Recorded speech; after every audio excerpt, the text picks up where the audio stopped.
In comparison to previous renditions of our favorite TV serial killer, Dexter Resurrection already changed things up. After surviving being shot by his son Harrison, at the conclusion of Dexter New Blood, Dexter Morgan is now attempting to save the person who almost killed him. Harrison traveled to New York City to start a new life after escaping his father's terrible methods only to kill a man who was abusing a woman out of wrath. Dexter now has to assist this amateur murderer in getting away without Harrison noticing. That's already a departure from the norm, but Call Me Red, the fourth episode, took it to the next level. In addition to eventually telling Harrison who he was, Dexter attended a strange dinner party hosted by Leon Prater for serial killers. That's dangerous enough, but before they can harm an innocent person, Dexter killed one of the visitors, Lowell. Harrison is going to enter the police station to confess to killing Ryan Foster at the start of the episode when Dexter intervenes. It makes sense that his son is stunned, believing that his father was died when he was shot in the chest. Harrison is driven back to his place by Dexter after he gets him into his car. Dexter responds to accusations of stalking by saying, "I care about you." For someone who used to be emotionless, that is significant. After describing how he survived a bullet wound to the chest and why he is not incarcerated, Harrison likens his father to Jason Voorhees and Michael Myers because of his capacity for recovery. He concludes there certainly are some similarities. Dexter accepts responsibility for forcing Harrison to shoot him, even though Harrison acknowledges how profoundly that day damaged him. Additionally, he informs him that he is well-versed on Ryan Foster.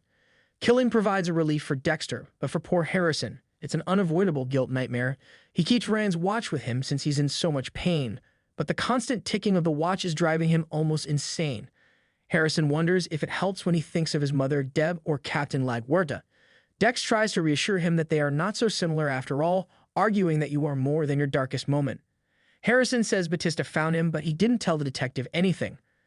Dexter wants to carry Ryan's watch, so he steals it from him. He wants to be held accountable for the harm that his statement created. However, Harrison leaves since he doesn't want to stay, and Harry instructs Dexter to release him for the time being. Detective Wallace returns Harrison's call a few moments later. He has abruptly changed his mind about wanting to talk, but she still wants to see him in person. Wallace shows Harrison a newspaper piece claiming how he prevented a school shooting when residing in Iron Lake at their grudging meeting. Harrison might be suffering from a hero complex. She adds that although he hasn't been arrested yet, he is still a suspect. He may return to his father as a result of this revelation. Harrison's rejection crushes Dexter. The happy couple making out in the back of his ride-sharing isn't helping either, and his son doesn't want him. He also doesn't have any real friends. He has a lot in common with Mia, and that makes him think of her. He calls her and asks her out on a date since he is lonely, and the last time he saw her was when he was leaving her apartment rather than having sex with her. Identify yourself, Dexter.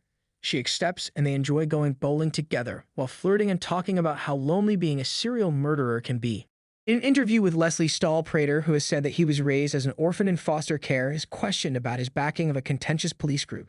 He explains that when he was in a car accident that killed his parents, police officers came to his aid. On the anniversary of their passing, he is currently hosting a gala. However, how much of this is real and how much is a front for his sinister pastime? He just offers Leslie Stahl a pained face when she asks who he is. Later that evening, Mia and Dexter decide to continue their date because they are enjoying each other so much. She then drops a bombshell. Would you ever think of working with him on a kill? Reminding his son of what happened to Miguel Prado and Lumen, Harry cautions Dexter about joining up with a serial killer. However, Dex disputes this, arguing that they weren't actual murderers like Mia. She is really unwell, Harry cautions her, especially if she wishes to collaborate with a man she believes to be Red, a murderer of innocent people. Regardless of the repercussions, Dexter is eager to maybe reveal his true identity to her. Harry cautions him that Harrison's rejection is the only reason he is pursuing a relationship with Mia. Dexter calls Harrison at work, but Harrison is still unwilling to speak.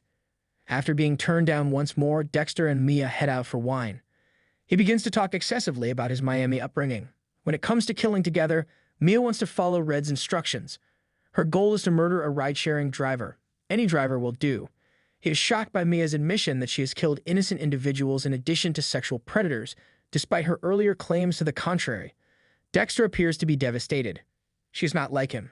Mia isn't an activist. She just enjoys killing, and today she wants to be impulsive and take a life.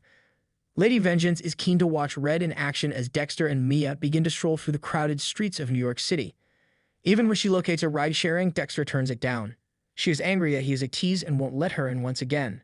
Now she was out to kill someone on her own. Given that 2 murders would now be absent from Prater's upcoming dinner party, Dexter realizes he must kill her immediately, which will increase his suspicions.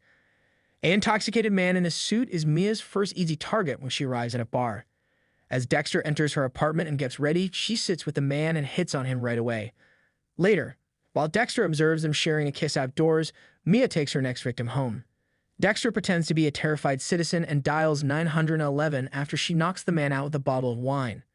The man is tied up in front of a table of weapons when he regains consciousness, but the cops bust in her door and take her into custody before she can murder him. Although Mia wasn't killed by Dexter, she was dealt with. Even better, he placed Ryan's watch in her house, so she will now be held accountable for his death rather than Harrison.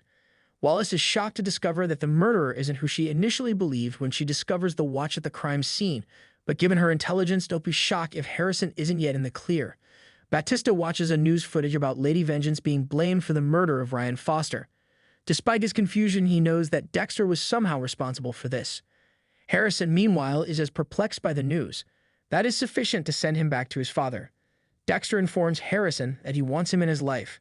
He shares his anxieties about being a father and acknowledges that his mistakes caused Rita's death and devastated him.